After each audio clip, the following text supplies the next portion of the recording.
Again, it was yesterday. To quote, it's kind of a signing day now.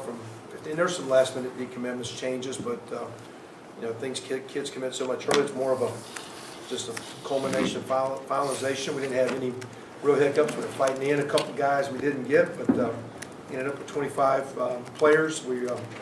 Our first true class. I will say in recruiting.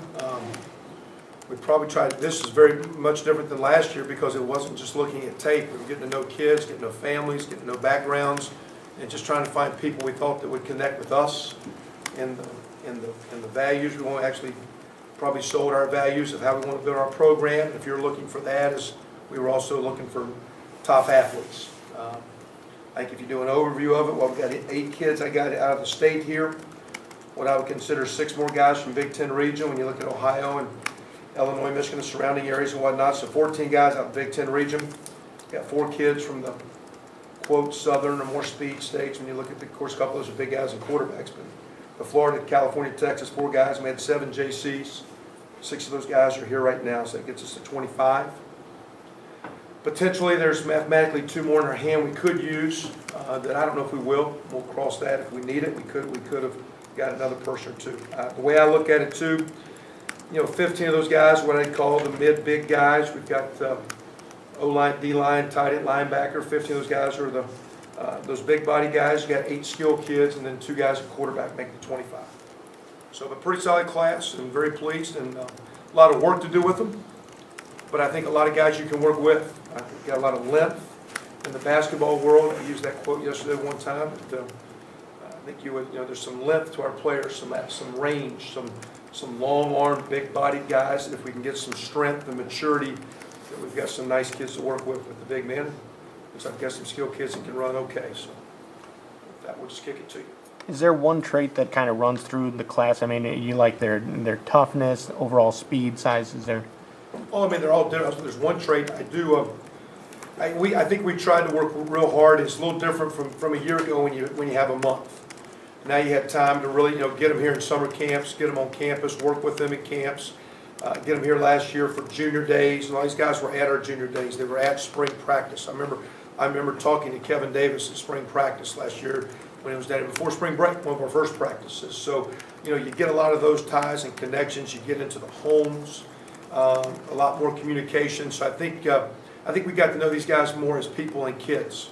And it wasn't just like, hey, here's a guy that, quote, you think fills a need, or he looks like a really good football player, good athlete. I think we were able to connect and hopefully get guys that we think fit the values of our school, what we're looking for as students and athletes, but also fit the values of what we're trying to do. We tried to sell that recruiting. As we sold Indiana, our facilities, our academics, we really tried to sell, this is what we're looking for if you want to be a part of this program. This is the type of man that we think what we're looking for to make this thing go. And I think we have some attraction. So I would say if there's a common trait, I think we got, hopefully, I feel we got a lot of guys that we have a connection with of how we're trying to approach this. Were you pleased with the way the class rounded out? I know there were some high-profile guys committing in January. I mean, were you pleased with the way you kind of closed out the class right before signing day? Yeah, selfishly, maybe another, big D tackle, or maybe another linebacker, maybe a corner, just if you could land it the perfect, if we're drafting, and you could pick guys, and sometimes you don't, you're selling. But we got a lot of things hit, and I do think, and I don't know, you can get into looking at star values and what that's worth. You can get into it because a guy is looking at other schools on paper, he looks to be better. So does that mean they're, quote, bigger recruits? I don't know. Sometimes I read what's out there and who guys are visiting, who they're recruiting. It's not accurate, and also I kind of laugh on that. This year, I had a commitment from a kid, and I lost a commitment from a kid that I never talked to and never offered a scholarship to, so I thought that was kind of funny. But anyway, so I don't know if I get into all that deal, but I do think down the stretch, I thought our staff did a great job competing. It was a tough sell this year. We have a horrible year, 1-11, not very good on paper. But internally, our kids did a great job. I think our staff did a great job recruiting. It was a hard recruit too. Now we were competing, we were fighting, and we were getting slung at a little bit. There were some things coming at us, people attacking us, and our coaches did a great job. The guys that sit in this meeting room, our players did a great job recruiting. can't tell you how proud I was of our guys for selling what we're trying to do and the energy they brought. They were, our best recruiters might have been our players and the way they connected with kids on the visit. Then we had some great support. Athletic department was big time helping us. A lot of coaches, can't tell you how many times we used Coach Crean in basketball helping us out, catching a practice, catching them on the court before, after a game. Those guys were awesome. Academics, we get some folks over to Kelly School of Business and some of those deals. We had a lot of people helping sell our program, and it was a tough fight, but I was proud of a lot of people outside of our coaches that really helped us. And Zach, I think, we didn't get them all, but I think we finished with a good fight and did okay. It was a tough fight, and I think we lost a couple, but we won some good battles, and kind of like the way it ended. Could have been selfish, be a little bit more greedy, but like the way it ended. Coach, the junior college players that you have, you've got 6 of them on campus already, and you had a chance to look at these kids. Do you get a feel that these guys are immediate help? Well, the one thing I will say, I was told the first week they were here that the people across campus they dealt with, whether it be medical, getting them cleared, equipment room, or academic support in the dorm, how respectful, polite, and sometimes when you come out of junior college, some of those places, and you come in and look and say, man, this is pretty nice. Because when you come out, I've been to some of those junior colleges and their facilities and support system, not slamming them because a lot of those people do a great job, but we're blessed here to have a lot of great resources. And I think some of those men were kind of humbled to have had 2 hard years of junior college work to now have a great opportunity to play in the Big Ten and to be here at IU. So I was very, very pleased early. I can't tell you how many positive comments we've had, Don, about them being good kids, which means a lot. You get an image of a JUCO guy, I mean, he's a problem guy, something's wrong with him.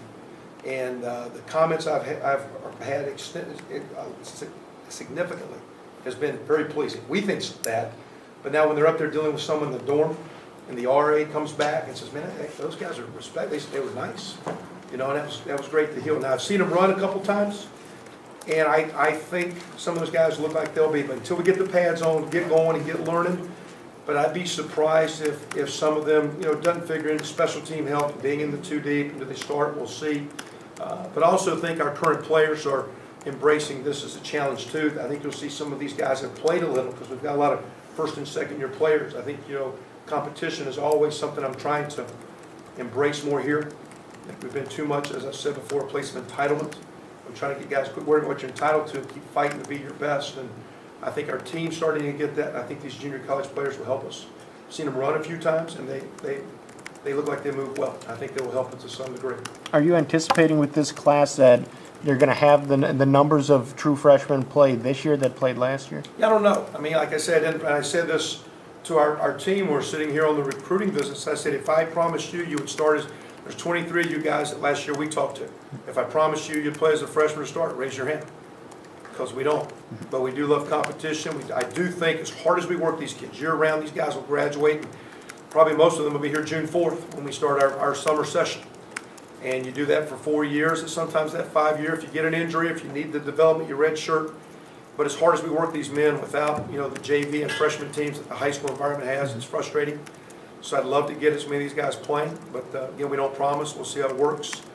You'd like to think some of these guys have already played, though, will be one up on them, knowing our system, and they'll have great springs and hopefully separate themselves from the pack. But we'll see. Well, hopefully some of those guys, though, with special team play and depth, and you want to play multiple D linemen, a lot of skilled kids, receiver, running back, etc. So we'll see how it goes. Coach, you talked about like multiple D linemen. One thing, I think you were talking about Ralph Green yesterday. He said the first word in Big Ten is big, and there's some size in this class. But some guys might be like a hybrid PN, outside linebacker. Did you have any thoughts about scheme or being able to be flexible with scheme when you were approaching recruiting? Not really. I think we're still looking. We might could kick into some 3-man front, but I think we're still going to base as a 4-man front. And does that mean you have a guy that you could stand up and slide like and a lot of teams will do in nickel and do a base? But I don't think schematically we're going to. I think we'll still base out of a 4-3 type front. Again, there are a couple big guys. Alex Todd's a big, strong guy. He's already benching well over 400 and a high number in the 4s. And I think Ralph the same well. Get 2 big men inside. Some guys that intrigue me. There's about 6 or 7 of them. Whether you're talking Cranda, Mangieri, Spriggs, Heffron, Tanner Kearns, you're talking, 220, 30, 40, 50-pound guys that are 6'4", 5, and 6 that are rangy and long. And you don't know everyone assumes that Jason Spriggs will be an offensive tackle. He's 260 pounds right now. Scored 31, a week ago playing basketball. He's a pretty good basketball player. That's and so there's nothing wrong with being a 260, 70-pound tight end too now, if you can run. So, his body will mature, and maybe he's going to be 280, 90, 300 in time, maybe not. But I feel the same way again with, I think I'm missing somebody here. Heffernan? Sean, we talked about, Sean Heffern, same way. He's a DN. Mike could be a D tackle, O tackle. You look at the highlight clips and you look at Mangieri's playing receiver and linebacker. You look at Adam Crandon from Newcastle playing tailback and linebacker, but you see those guys as DNs or tight ends. Tanner Kearns basically is playing a big flex receiver like Ted Bolzer, but you see him as those are guys that I think we're going to have to do a great job in the weight room, but their frames and athleticisms, I don't think we got really skinny guys that can't run or big guys that are slow. I think we got rangy guys that we can develop or the type of bodies you want to work with. And I think if you listen to some of the pro teams, you look at the guys playing in the Super Bowl this week, you'll hear the Patriots talk about length and being big and long, and I think we answered that with some of these kids. You talked, when you were asked about junior college recruiting, during the fall and stuff like that, you said, it comes down to having needs one of the kind of first things. Did you feel like, what kind of needs did you feel like you had, especially defensively when you were looking at JUCO guys? Did you feel like you were able to fill all these sort of immediate needs that you thought you had, or how close you were? We were looking hard at DN for a good rush guy, and we got Justin Rayside from Riverside. We looked at a couple others. Felt pretty good inside, with Adam Raplogle, Larry Slager, those guys coming back. But we're looking at linebacker with Jeff Thomas and Leon Levin. You got Chase Huber's played some. Of course, we had Murphy playing linebacker last year as a safety. But we were looking hard at linebacker. We landed two. I think Jakari and David are two solid backer takes that will be in the mix, and we'll see if they're going to be ones or twos. It'll determine how Dawson Griffin and Mike Raplogle and Kyle Kinney and those guys match up. But we needed it for two deep wides. There's 6 of those guys are defensive players, and we ended up taking a quarterback as a JC mid-year when we had the attrition there with Ed and Dusty, and that wasn't the plan until January. But we were very fortunate to get him in mid-year, and then add Nathan Sudfeld late as another quarterback. But the real deal is trying to find some defensive help. We did look for an offensive tackle. Tried hard at a couple guys and didn't quite connect. Did land a good high school kid late with Dimitri Camille, but we thought we had a few areas. We tried, but I also think there's going to be some competition. I'm expecting. I said this last year when Trey Roberson played. I'm interested in seeing how our other quarterbacks do. It's nice we landed a couple of JC guys. I want to see how Chase Hubler does with this. I want to see how Drew and Flo Harden, Mark Murphy do with these guys coming in, or Michael Hunter and Lawrence Barnett, Kenny Mullen. And so we want to keep enhancing competition and depth. The class appears to do that. We'll see if we can connect and work together as a team when they all get here. The two QBs, are you looking for maybe a little bit more, I guess, accuracy and passing out of that position going into next fall, things like that? I mean, do you expect those two guys to contribute right away at least? Well, they're going to have to contribute by numbers. Whether I thought Trey did awfully well. I don't think we did. I don't think as the year moved along that we didn't throw the ball like you need to throw. We'll still take advantage of Trey's athleticism. I think Chase's family background. He's far from a non-athlete playing quarterback. Although you see him in the shotgun. But, I mean, his family's a bunch of players that played ball their whole life. He's not as stiff at quarterback. And if you watch Nate Studfeld for a tall guy, he's got some extremely nice feet for a big guy. I don't think we got a stiff. But we need accuracy at quarterback every year, and it needs to be better. It's in this day and age, if you're not throwing at 65 to 70%, you're way below average. Used to be 55, 58 was a deal, but now with all the high percentage throwing everyone's doing, all the short pass game, and the quick screens and the bubbles and the quick little look passes you throw. I think we're at I don't have the stats in front of me, but I want to say we were a 58, 57, 59% pass team. And, 72, 3, 4, 5 leads college football now. And if you're 60, you can be 66 and not be top 25 in the country probably in the pass game. And we got to make some hay there. We got to be. We'll play the strength of our quarterback, and we'll play to the strength of our offensive line. We're not changing offenses. We did bring in a new offensive coordinator to look at some of the things pass game, which are the things we did at Oklahoma. But just to be a little bit more in sync and get the pass game a little bit more consistent and stable and make some strides. We're not changing offenses, but we are going to we do need to make some stride. You can't throw the ball for 180, 90 yards a game and expect to win a bunch of games in college ball, I think. With Nate, With our attack right now, we're not a wishbone running attack team. with Nathan's ties to Seth, when he came here, did he tell you about him, or did you say, hey, is there anybody that you're looking at? Seth was really pretty good because when you come in, you don't want to come in for all the answers, and I got a guy, and all he didn't. Matter of fact, he even told Nathan the first time I talked to him, I said, Coach Luttrell's not pushing you, because he was trying to get a feel for what we had and what we need, and you don't want to come in as a quote, I got all the answers, and I got the guy. And but as we started looking at things, we said, hey, here's the guy. Actually made a call to Josh Heupel at Oklahoma and said, hey, I need a quarterback down the stretch who's out there. He said, how about the guy in Cali that was going to Arizona? I said, did you see him? He said, no, but his tape was good. So I didn't see him in person. So I heard it from a couple angles, but you watch his tape, you like him, you talk to him on the phone, you like him. We talked about what we're trying to do to no guarantees. We're going to play to the strength of the line and what they can block and what the quarterback can do, but we think we need to throw it at a much higher clip. And that a lot of the pass game is going to be comparable to what he saw at Arizona. He came in, I don't know if he was overwhelmed or expecting to like, but I think he kind of fell in love when he saw it, kind of really liked it.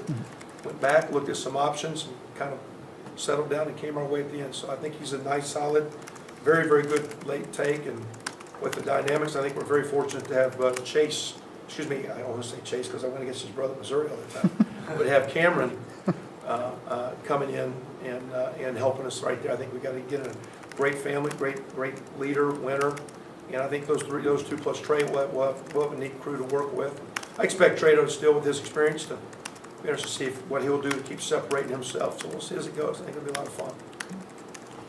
Talking a little bit more about late in the game recruiting. You said that you guys kind of, if you were greedy, you would have gone for another D tackle, linebacker, something like that. Are you guys looking to? Well, we went after them. We just didn't get them all. Mm-hmm. No, we were going after them. No. Mm-hmm. Right. Do you know if you guys will try and add another here soon, or like during the summer, more like a Stephen Houston? You make that's a great question because you got to be careful. We do have a really good, solid class. Next year you got 5 seniors on paper. There's potentially right now 6 scholarships in our hand. We can't use them with our max numbers, but so that gives us a class of 11 as we start today. So any scholarships you give would detract from what you can go next year. So my thing is, let's make sure if we do find someone it is. I will say last year we signed 2 guys late, and both Matt Dooley, even though it's a snapper, and Stephen Houston were 2 of the more solid guys of our class. They both were very valuable contributors. So if we could find that right kind of guy, yes. But there are reasons why guys are out there late. And maybe there's an issue academically or socially, or maybe there's it's just not quite maybe what you're looking for. So I've asked the coaches, we're going to keep those options open, but I don't think we need to rush to grab. I think we've got a great group of young people that we're working with to build with, and we signed a really solid class to come in and help them. And I don't know if with such a small class next year, we need to be cautious and make sure it's worth taking. But if it's the right person, we will. We'll just wait and see how it plays out. Is there a difference in the makeup of this class compared to last year's, because you were able to set out this year identifying everybody you wanted instead of trying to hold on to some guys and making additions along the way? I mean, it's a lot different. Nothing again, because the guys last year, a lot of those guys played. Again, the bulk of our team is good players, is good young players, and those guys have been recruited after this building's been built, so the facilities are upgraded. Our older guys were recruited as Coach Hepburn was fighting and passed. That's just what graduated. Then, our seniors to be were recruited when there was an interim coach for the whole season. That's a tough recruiting. There was 2 years was tough, in my opinion. That was a hard recruiting job. Since then, if you look at our younger players that were recruited previously and now with our guys, it's some of our better players. Hopefully we can keep building on it. But I think it's a lot of this commitment to our facility, and once we get them on campus, the thing lacking right now is we got to show we're going to win. And that'll be the step as we move forward. I think there's a lot of great things in place. There's a lot of good energy in our building. We need to flip some scoreboards and get the W's to keep getting the recruits we need going forward. The difference between last class, those junior college guys are different. We didn't have all that last year. To me, the real difference is I think we truly know these guys, where last year we were trying to get to know them as like, hey, you're already coming. Right. There's a much more of, I think, a recruiter, position, coach, connect with the player and family as we went forward this year. Go ahead, Desmond. Okay, you mentioned at the beginning, but just about competition, about your staff having to really fight for guys and stuff like that. How important is that to be able to go wants, other schools at this level, other Big Ten schools, other BCS conference schools to be able to beat them and be able to, Well, you gotta compete for them, and sometimes, there's some guys that don't get recruited that heavily that are gonna pan out. We actually had a week ago, a bunch of guys that we think are gonna be non-scholarship walk-on type guys saying, look, building our program, we can build it, we need to build it with some good walk-on players too. Some guys develop late, come on later, change of high school coaching, you change positions, didn't look good. You played basketball till your senior year, now you're coming on late, and all the recruiting. So, there's a lot of things, that I lost my train of thought there. Got stuck there. you're trying to say those guys that are Oh, going to come. it's going against the big schools, or compete against our league guys. We gotta go against them. We're not gonna get them all. But to win a few of those battles, yeah. But to me, if we win these games, we're gonna win more.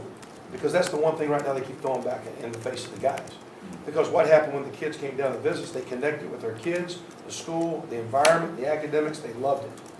And the thing we have to do is show that we're gonna put the winning product on the field.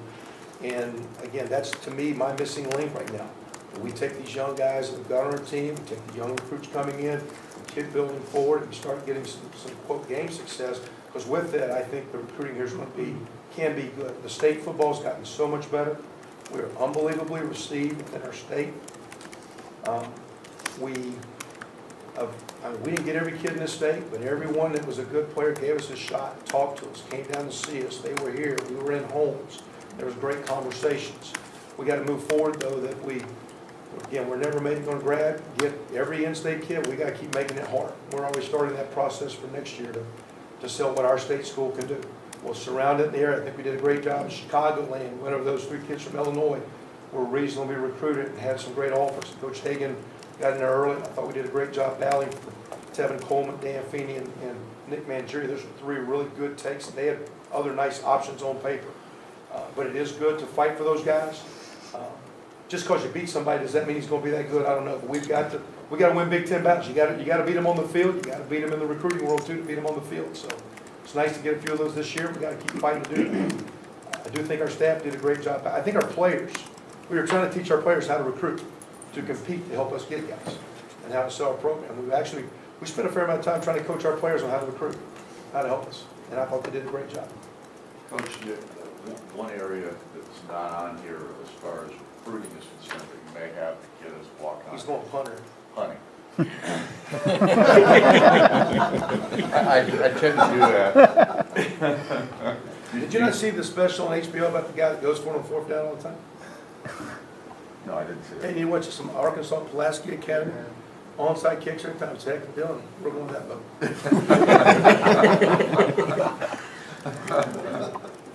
We've got a couple. We didn't. It was a tough deal.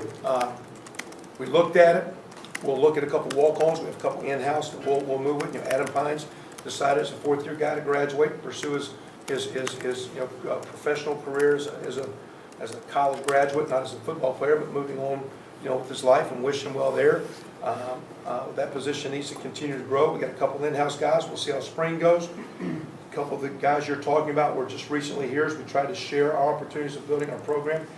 But I really felt I didn't see one slam dunk on high school that was just good enough, that we needed players at so many other positions. I said, hey, it was hard not to take this linebacker instead of that guy. So we'll have to work at it, Don, and we're going to try to entice some guys to join us as non-scholarship players in that capacity and see what our internal guys do. Based on your winter workouts, I know you were trying to build weight during the season last year. Has that really started to pick up? Looks now? great. They look good. I mean, we started them. We actually didn't wear them out, but we actually started the Monday after the Purdue game.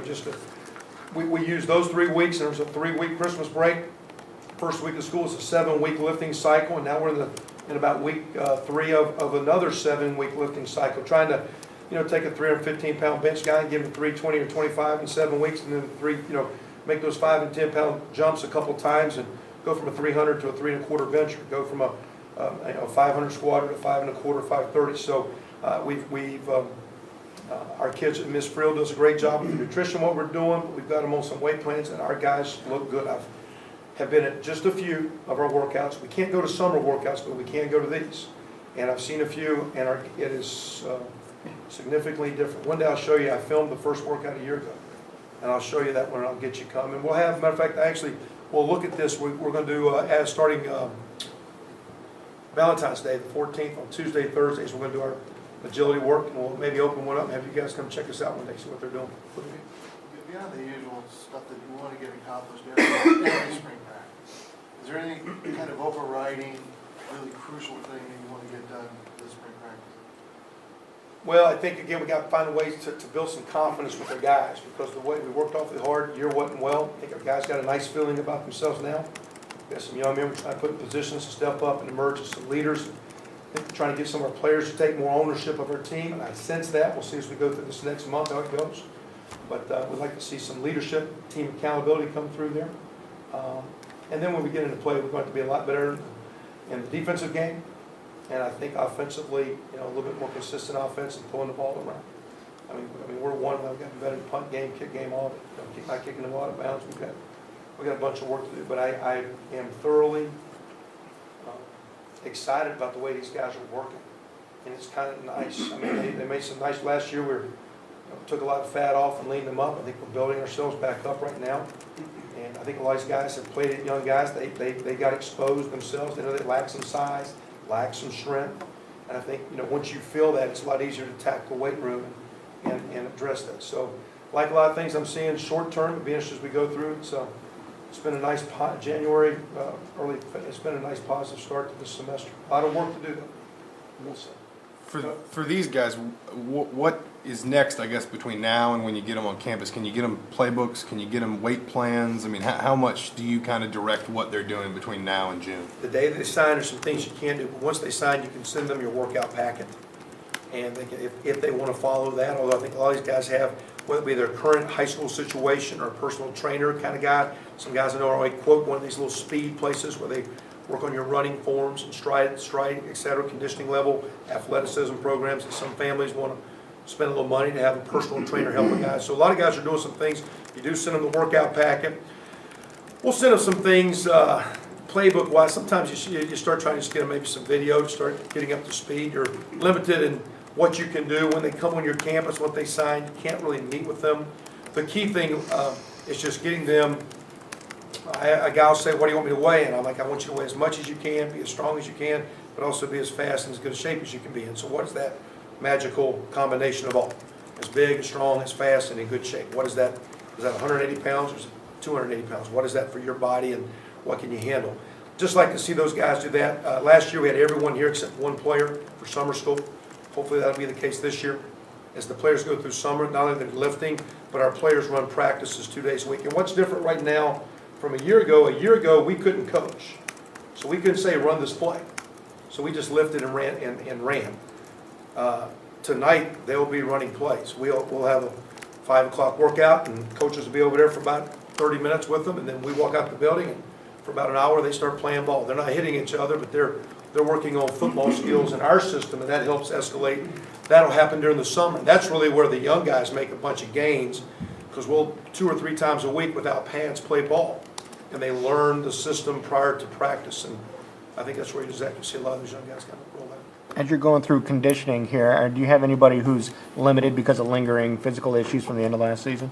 Watching them, Charles Love's back running around, doing things, still a little limited, but he's moving. Same with Ralston Evans.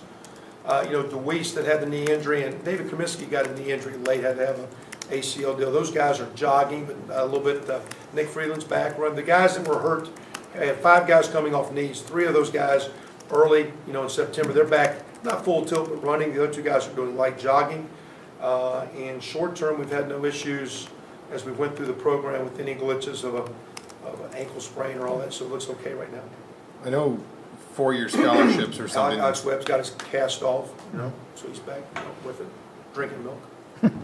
4-year scholarships are something that some schools have started to sort of experiment with and hand out. Is that something you did this year or something you'd look at in the future? Well, in talking with our administration as we went through the November period of signing, which doesn't really affect us, but there was flux of is it 4-year or not, everybody left at 1. And with our recruits, it really wasn't affecting anyone. We had to basically sign everyone this year to the normal 1-year renewable. We will wait and kind of get the direction of the Big Ten and the NCAA Again, as an athletic department, we're a little unsure of where everybody's going, where it is. You'd like to have some consistency. You don't want it to, by any means, to hurt you. I think as coaches, we're all confused on, well, years ago, you could sign a guy, we used to have 105 scholarships and 120 back in this, almost unlimited, and you could sign a guy, and if you quit playing, he kept the scholarship but didn't play. Now the numbers have gotten reduced to 85, so I think as coaches, we're trying to figure out, well, if a guy left your program, do you get that scholarship back? And no one really defined that. They kind of left that open-ended. And so that being said, visiting with Mr. Glass's department didn't really affect any kid. You know, in my background, we've lost even this year a couple players, but we hadn't lost anyone. I think the issue is you think you're cutting a guy because he's not good enough. I've never had a guy leave a team because he wasn't starting and didn't get a scholarship because he dropped a pass or he missed a block or jumped offside. The guys lose their scholarships because they're academically ineligible, they're breaking team rules, they're being dismissed from the institution, and you know, they're just not on the team anymore. And when the guy's not on the team, he's lost his scholarship. So we'll see as the Big Ten defines it and the NCAA defines it, and we're going to, I know from an athletic department, we're not going to put ourselves in a disadvantageous situation. We're going to put ourselves where we can be aggressive in recruiting. Didn't affect anything this year, so and when I visited with Mr. Glass, we just kind of kept it as is for this season. We'll address it as we meet in the summer, and I think we maybe get a clear direction on what our league and what the NCAA wants to do. I know this is your first recruiting cycle here as a head coach beyond what you did last year, but as a recruiter, was this the toughest recruiting cycle because of the fact that you guys had the season that you did? I don't know. I don't know if it's tough. What was tough, we were trying to battle for some guys, and like we're not backing down. You know, I don't care who's offering you. You know, here's our opportunity. Here's what we're doing. We're not promising anything. We're going to promise some good people in the locker room and a lot of academic support. You earn it out there. We need some help. And we're actually, one of our sales that we try to sell very hard, do you have enough courage to come in here and want to help us make a difference? Do you believe in yourself that you can come impact us? Because we're not promising you, but we need people to come here and change the results and change our environment to build the program that we want. So we kind of flipped it that way. Like, hey, you know, we're wanting for someone that's not looking for easy street, that wants to come in and maybe have an impact. You look at who's sitting at the Heisman dinner and why, where they came from, and the impact they had on their program. So those are some things that we were selling to guys and sold it to a lot. And I think some guys embraced that. With a smaller class next year, do you think you'll look at it JUCOs again, or will it mainly be high school guys? You know, and I'm first of all, I've been so like in this one. So today we actually, okay, look, here's the numbers. I started looking. What do you think? You know, there is a chance. I would assume next year, you know, we'll be in that 15 to 18 number. You know, we've got some guys that fourth year going to 5 year, you know, with their deal. We'll have some, you don't want it. Like last year, we had several guys. You know, I sometimes see where they say, well, these guys have left the program. I think we've had 6 guys that can't play because they're medical. They didn't leave. They're still on scholarship. The doctor said you can't play anymore. That happens. Don't want it to happen, and you hope it doesn't happen to anyone, but you lose a guy that way. You know, maybe a guy's disgruntled and doesn't want to play or transfer. So I think we'll be at 15, 16, 17, not knowing exactly, somewhere like that. We'll have a better feel for that as we go through spring ball and summer. And then JC-wise, you know, again, all things equal, I really would prefer JC because you think you need help now, and you think the guy's an answer. You'd rather work with a guy for 4 years than 2 years. You'd rather have more time to sell to develop him and all that. Again, I go back, I think this class was really, really good. I think the key to this class is what Coach Hill and what we can do in developing and some of these body types we're talking about. So even as we try to compete, get a guy in recruiting, win a battle or two here, lose a battle or two here or there recruiting, the real deal ultimately for us to build this program is our development. And you'd rather have a 4-year developmental guy than 2. But we'll see. I'm not against it. I'm not all for it. I don't necessarily think we have to be a junior college team this year. I just think with the dynamics of a few years ago, some situations have a little bit of void. With only 5 seniors, we needed maybe a few older men. Maybe this next year with so many guys coming back, I don't know if that's going to be the case. We'll see how it plays out. Coach, are you flipping any players, not flipping, but are you going to changing any players' positions based on going into spring? You know, we looked at Zach Shaw at the end of the year from a backer to DN, and that's kind of been, I think, kind of known. And I don't think it's a big deal between corners and safeties or Sam backer or Will backer or right guard or right tackle. I mean, I don't see anything. Jake Reed's an intriguing guy to me. He's a tight end guy that, has played DN, but shoot, he's getting thick enough. You can see him even sliding a little closer to the ball, kind of working his way in a little closer. I like him a bunch. And it'd be interesting because he's like some of these other guys we're talking about, one of these big athletes, and you're interested to see how they fill out. And I like him, did a nice job playing a little bit of tight end, not as much as I would have hoped. But I can see him, maybe either side of the ball, and we're just going to go this next month and let him keep lifting and eating and running, and then we'll talk to him. My deal about changing positions, though, if it's good for you, it's good for the team. A lot of kids always come back, well, coach, I'm going to help the team. I believe if it's good for the kid, it's good for the team. So if the kid really don't want to play another position, if he really don't want to do it, it's not going to be good for the team. So I always go back, this is about, is it good for you? Do you want to go to another position? Do you see this, or are you comfortable where you're at? And so I don't see a lot of that right now. I think we did a little bit of that last year. I think we're kind of steady. I think Jake's one of those kind of in between, like, okay, I can see you, having a blocking presence at tight end, but I could also see him maybe playing DN, still looking for some D linemen. And so I think he's an intriguing player. I'm high on him. I'm not down. Just as you go through this year, I think that's what you're going to see a year from now. Spriggs, Heffron, Crandas, Mangieri's, all those big bodies as they fill out. It'd be neat to see kind of where their niche lies. That's good. All right, appreciate y'all coming. Thanks a lot.